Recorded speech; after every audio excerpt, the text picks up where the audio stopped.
Hello there. Welcome to Just the Discs. We talk about Blu-rays here and 4Ks, but today I'm talking about Indicator. Powerhousefilms.co.uk is their website, and they are a great label, and I've talked about them a lot because I really, really dig what they do, and so this is another round of recent titles from them. And we will start with Patrick. This one comes from the great Richard Franklin, and it came out in 1978, and it was kind of a big break for him. Like, he had done a couple films before this, but this film in particular really caught people's imaginations. I mean, it's an Australian-produced film. He's an Australian director. He would go on to make the likes of Road Games, which this is now an out-of-print special limited edition of Road Games that I got through Indicator. I think their standard edition is still available, and this is a great disc and one of the great Australian thrillers of all time. One of his great movies, wonderful stuff. And then, of course, he would go on to do a little movie called Cloak and Dagger as well. I mean, and Psycho 2, he was a Hitchcock acolyte, and I'm a big, big fan of Richard Franklin. So anyway, this is not his first film, but sort of a ground zero for him making thrillers, which became kind of his bread and butter for a long time. And this movie, Patrick, sort of a terrifying fusion of science fiction and Hitchcockian thriller, and stars Susan Penhaligon, Robert Helpman, and Robert Thompson. And Patrick is a murderer, and he's kept in a comatose state between life and death under the watchful eye of the eccentric Dr. Roget, that's Helpman. When he's assigned a caring new nurse, Kathy, that's Penhaligon, he becomes possessive and uses telekinetic powers to torment anyone who comes between them. And so there's a lot of face acting in this. There's some really interesting stuff. It's a cool, weird movie. I mean, there's like similarities to something like Carrie and things like that, but it's really its own thing, and it's pretty fun. And this is the Blu-ray version. However, there is a 4K UHD version as well, which I definitely recommend. I did get a check disc of that, and it looks fantastic. And I love that Indicator's fully in on 4K. They've done a great bunch of 4Ks previous to this. Lots of interesting films from them on 4K already. So this is far from their first 4K release, but this is an exciting one for genre fans, certainly. This is a brand new 4K restoration from the original negative done by Powerhouse Films, and there are actually 3 presentations of the film on this set.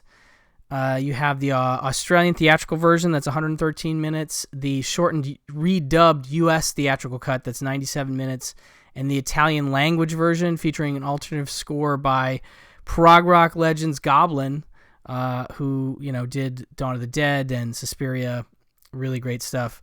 So that's really cool to have that. That's with English subtitles for the first time. That's 102 minutes. Original mono audio. It has an audio commentary with director Richard Franklin and screenwriter Everett DeRoche. Big fan of Everett DeRoche, one of the great writers of Australian genre films.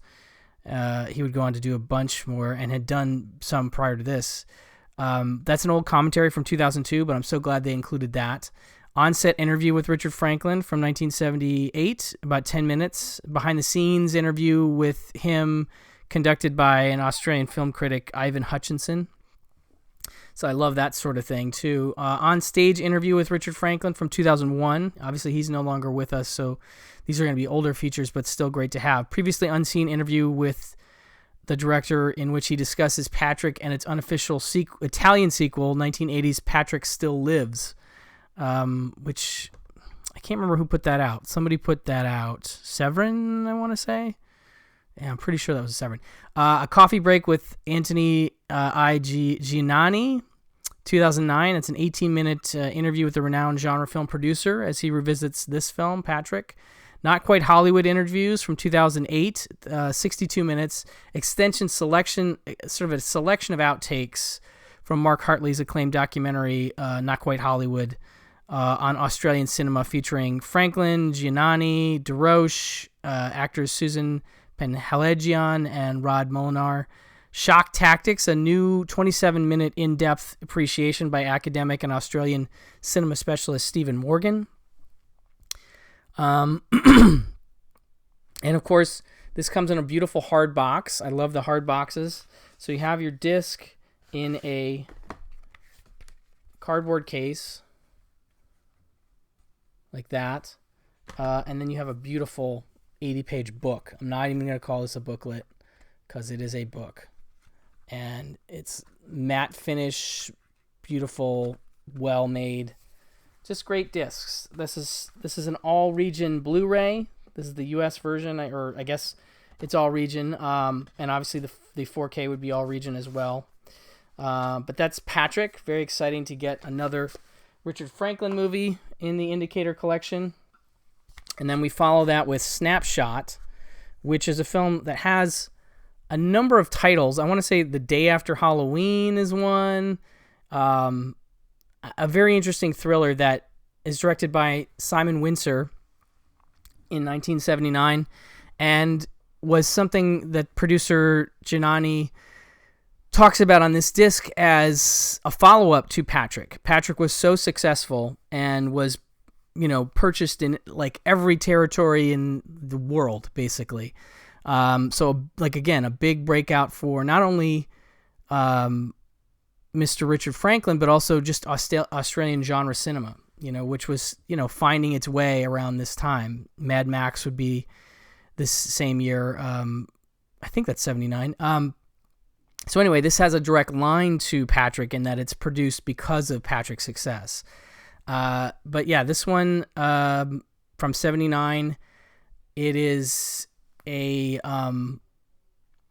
tense, again, Australian thriller that marked the, I guess, feature debut of director Simon Wincer, who did Harlequin, Free Willy, some other stuff. When a naive hairdresser, Angela, played by Sigrid Thornton, is persuaded by her model friend Madeline, that is Chantal Conturi, to try to glamour model. She dreams of escaping her humdrum life and the clutches of her overprotective mother, and instead she is thrust into a decadent world of jealousy, exploitation, and death. So yeah, really interesting fashion thriller, if you will, and The Day After Halloween is a very, very elusive title, a very trying to fool you kind of title in a way. But whatever, I get how that happened, and I don't blame them. So produced again by Anthony Giannani, written by Everett DeRoche, scored by Brian May, who would do Mad Max, released internationally under the titles One More Minute and The Day After Halloween. This is a brand new 4K restoration of the original negative by Powerhouse Films of the theatrical cut. That's 93 minutes. This also includes a extended director's cut incorporating the best surviving standard definition materials at 105 minutes. So this again also has a 4K UHD version, which you'll have the 4K of the theatrical cut, and I guess the Blu-ray HD version of the extended director's cut with the SD materials inserted or whatever. Audio commentary on the theatrical cut with director Simon Wincer, producer Anthony Giannani, actor Sigrid Thornton, and cinematographer Vincent Monton, moderated by Mark Hartley, again from Not Quite Hollywood. That's from 2017, so a previous release, but a perfectly solid audio commentary to have. Audio commentary on the director's cut with Janah and film critic and archivist Jamie Leonarder. That's from 2018. And audio commentary on the director's cut with Janah and horror hostess Katrina Lee Waters from 2012. Producing Snapshot, a 28-minute 2017 featurette featuring Janah tracing the history of the film's journey from page to screen, and that's where he starts talking about its connection to Patrick and so forth. Not Quite Hollywood interviews, also here, 40 minutes of extensive selection of outtakes from the Mark Hartley documentary, including interviews with Thornton, Windsor, Janah, Monton, writer Everett DeRoche, assistant director Tom Burstall, and actor Linda Stoner. Archival interview with Simon Windsor from 1979, 17 minutes. Special effects sequence audio commentary with stuntman Grant Page, who just passed away recently, unfortunately. That's only about 2 minutes, but nice to have that. Trans-Pacific Mode, 2024, 10-minute appreciation by the academic and Australian cinema specialist Stephen Morgan. Day After Halloween opening alternate title sequence, TV spots, 80-page booklet with a new essay by Ian Barr and exclusive extract from producer Janani's unpublished memoirs and interviews with director Simon Windsor, screenwriter Everett DeRoche, and composer Brian May. This is region-free, limited to 4,000 units. But, again, you get the beautiful book that comes with all the limited editions. They tend to do these nice books. Actually, I'm misspeaking, because the hard boxed ones have these really nice books. And then the other limited editions that come in regular Blu-ray cases also have booklets, which are also really nice. But these are just amazing. You know, they're literally like a little hand-bound book that's wonderful to have. So I meant to mention, in terms of Patrick, the booklet, or the book, again, that you get with that includes, that's an 80-page with the new essay by Alan Miller, exclusive extracts from director Richard Franklin and producer Anthony Giannani's unpublished memoirs, archival interviews with it, screenwriter Everett DeRoche, and special effects supervisor Conrad Rothman as well. So that's on the Patrick Blu-ray and 4K. So those are great. And then we got a bunch of titles that I don't know as well, but I just want to kind of make you aware of and I find interesting. And we'll start with the Batwoman.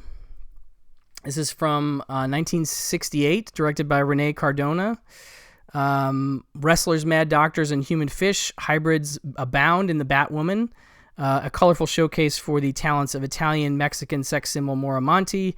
When Acapulco's wrestlers start being murdered and their pineal glands mysteriously extracted, the wealthy luchadora Gloria, that's Monty, adopts her crime-fighting persona of the Batwoman, donning her disguise of shiny blue mask, cape, and micro bikini. She teams up with agent Mario Hector Godoy to foil the evil Dr. Williams, Roberto Canedo, in his dastardly plan to create an army of ambitious fishmen.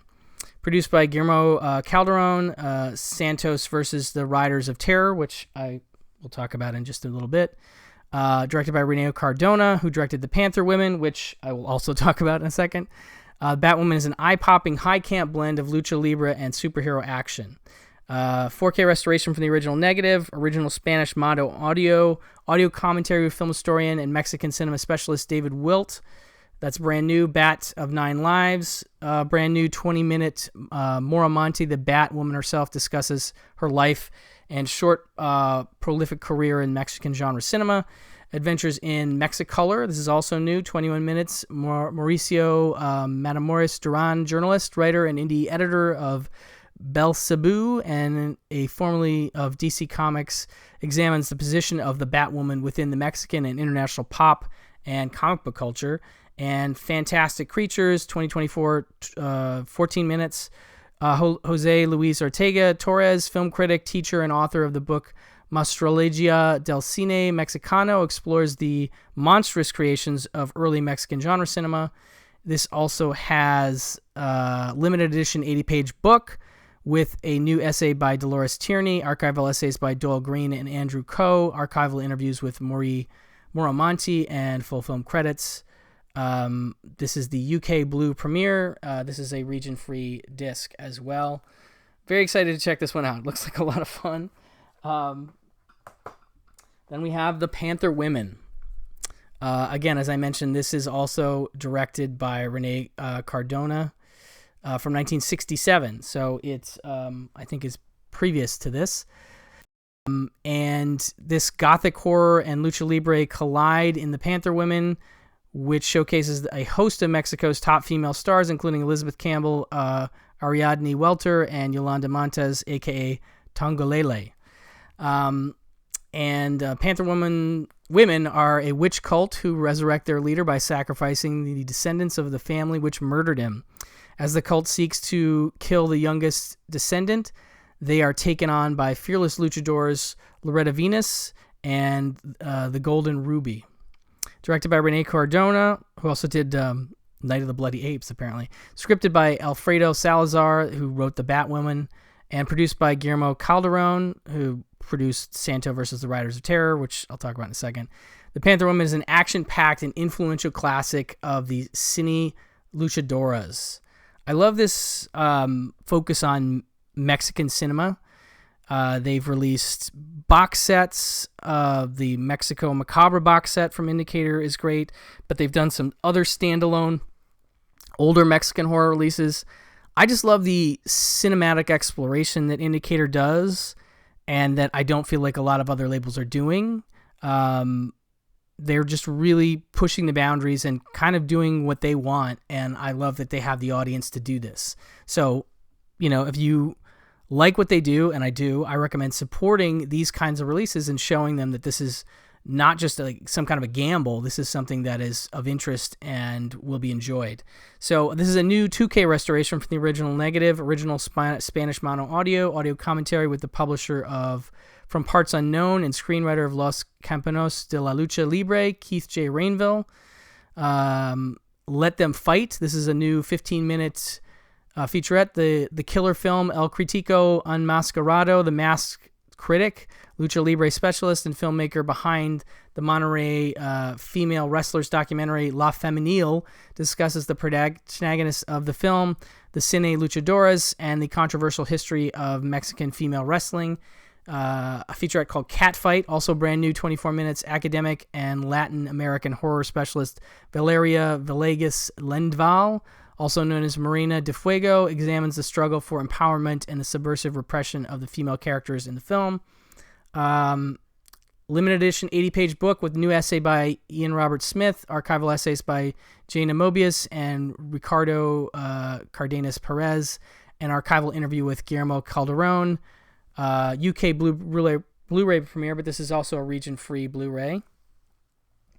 And then in terms of the Mexican films, the last one we have is Santos. It's another Santos film, Santos versus the Riders of Terror. This is from 1970. This is a complement to their previous release that has Enter Santos. It's called Enter Santos, but it's Santos versus the Evil Brain and Santos versus Infernal Men. This is the limited edition, but I know they've released standards of both of these. This is also region-free. So this is Rene Cardona again, 1970.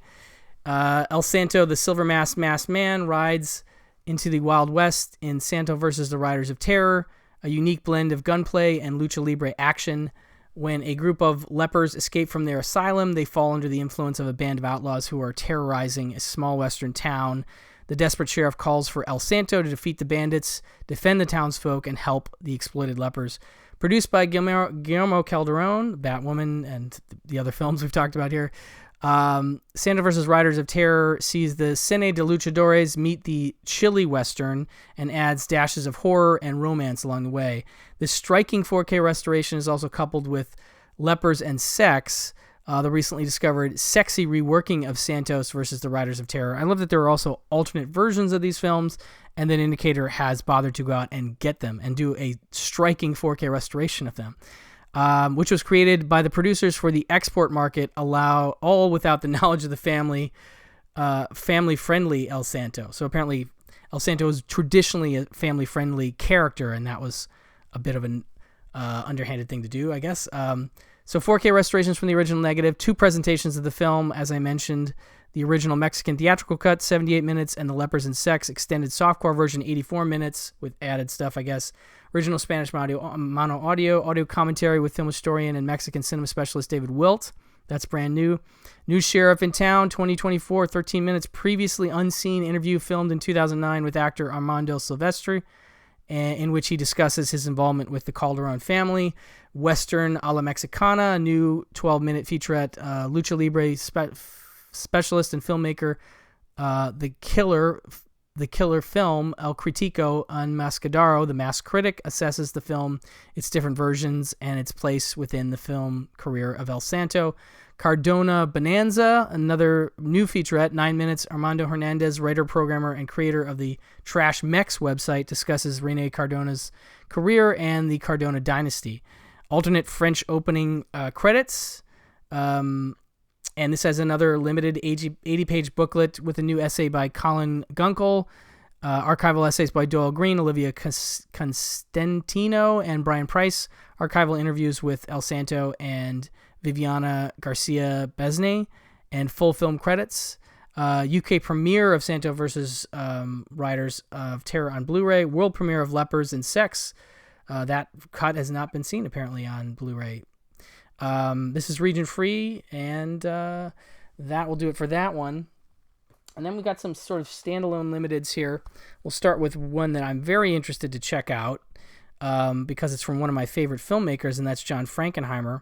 This is The Impossible Object, or it's just called Impossible Object, from 1973. Now, I find this one fascinating because it's also known as Story of a Love Story. It stars Alan Bates and Dominique Sanda.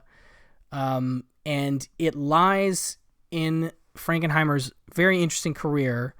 So this comes out in 1973, as I said, but he does Manchurian Candidate. That's not even the beginning of his career. In 62, 7 Days in May in 64, The Train in 64, one of my favorite films of all time. Seconds in 66, also fantastic. Grand Prix in 66. I mean, he's doubling up great films. Grand Prix is fantastic.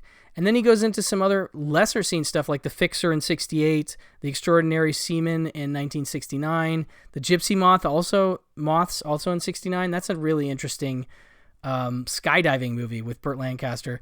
Then he does I Walk the Line with Gregory Peck and Tuesday Weld, which I really like. I don't think that has a Blu-ray yet.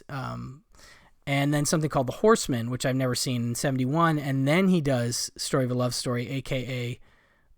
Impossible Object. Then he does Iceman Cometh with Lee Marvin, the 99 and over 44 and 100% Dead, French Connection 2, Black Sunday, Prophecy, The Challenge, etc., etc. So this is coming in an interesting part of his career, and I just wasn't really even aware of it, that there's a group of films, this pocket of movies that I just wasn't really aware of. So directed by John Frankenheimer. This is a Blu-ray world premiere, by the way. Impossible Object, also released as Story of a Love Story, is a surreal drama starring Alan Bates, Michelle Auclair, Dominique Sanda, and Leah Massari. Dominique Sanda was in The Conformist. Harry, that's Bates, a British author living in France with his wife and family, begins an affair with Natalie, that's Sanda, who herself is unhappily married to Georges, who's Auclair. However, Harry is unable to untangle the facts of his life from the fictions which he creates, and the line between fantasy and reality become blurred. I like that kind of story where you have you have an unreliable narrator. Those are always interesting. And two, you have an unreliable narrator, in this case, in some ways, that is a creative, that's a writer, that's telling stories, that's creating fiction.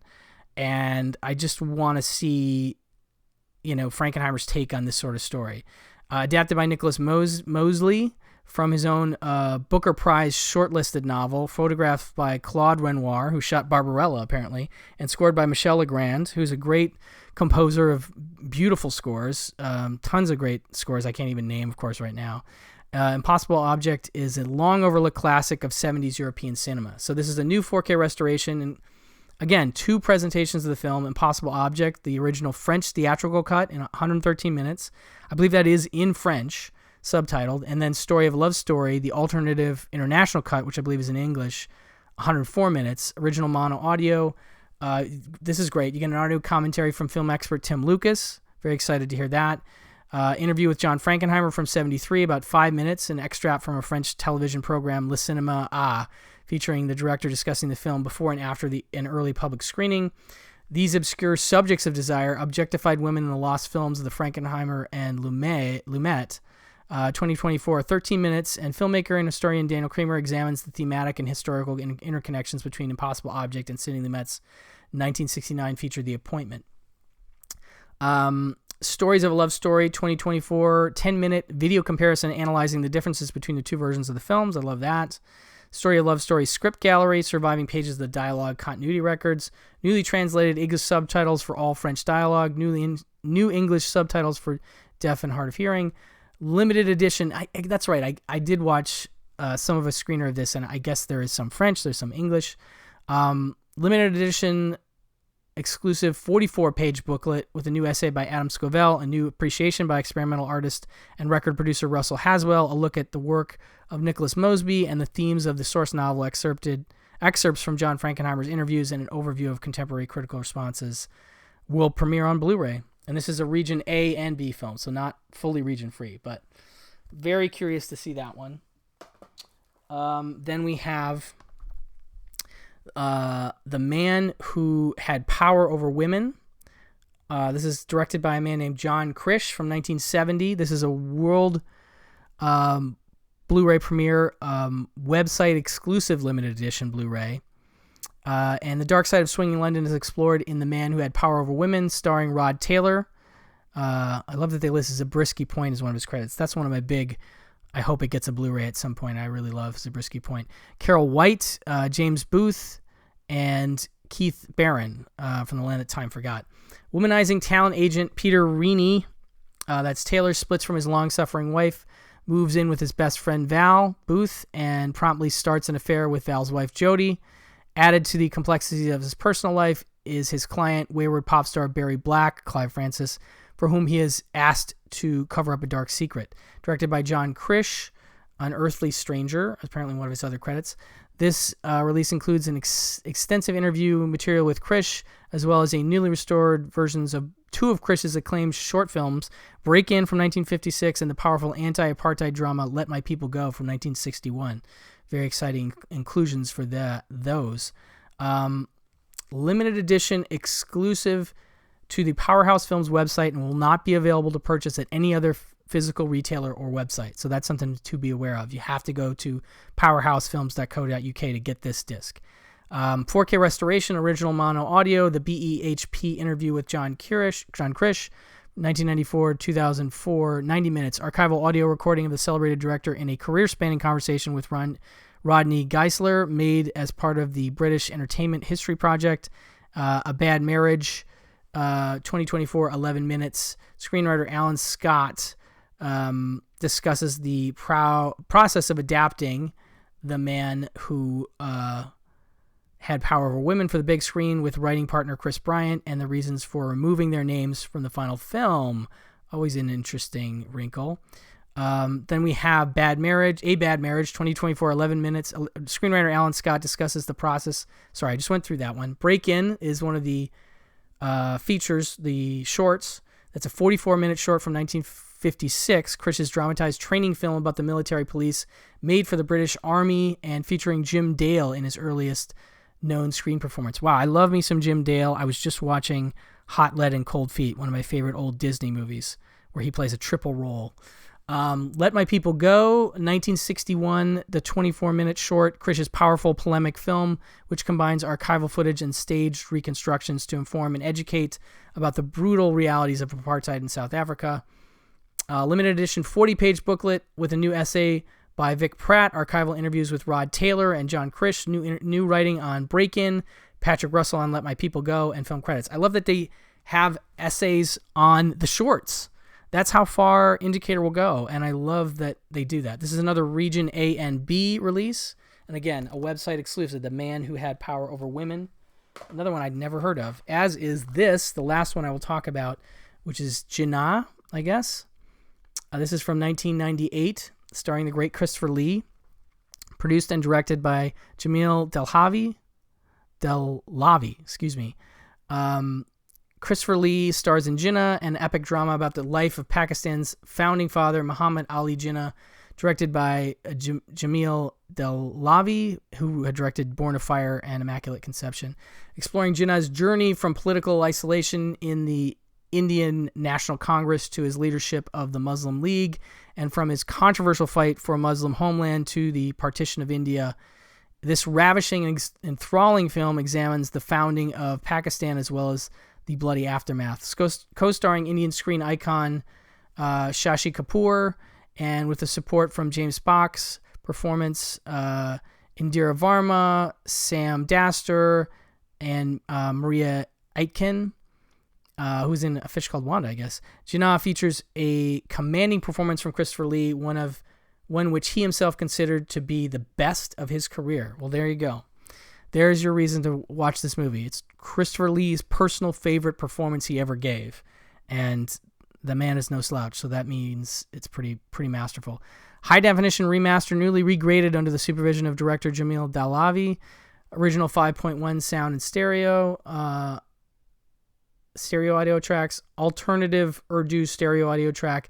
Dare to Dream, 1997, 2023, 38 minutes. Insightful documentary about the making of the film, featuring interviews with Dalavi, actress Christopher Lee, Shashi Kapoor, and Maria Aitken, director of photography Nick Nolan. Now, it's listed as 1997 and /2023, so obviously it has some old interviews and some new interviews, so that's kind of cool. I mean, Christopher Lee couldn't be a 2023 interview, unfortunately, so he will be an archival interview of that doc, but that's great to have.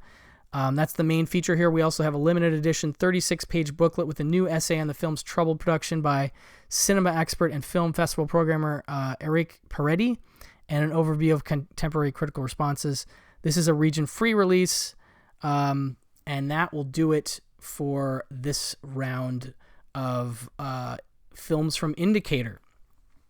So definitely head over to powerhousefilms.co.uk and check out what they've got going on. They do sales from time to time. They have a sale going on at the time of this recording, and I do recommend heading over there to see if you can pick up anything that you've missed. And their prices are great. I saw the Road Games Standard Edition for like £8 or something like that. So really great stuff. Check out Indicator and follow their socials and join their mailing list newsletter, because they put that out every month or so and announce their new titles, and I always look forward to getting that email in my inbox. So anyway, thank you so much for listening, and I will talk to you very soon. Bye-bye.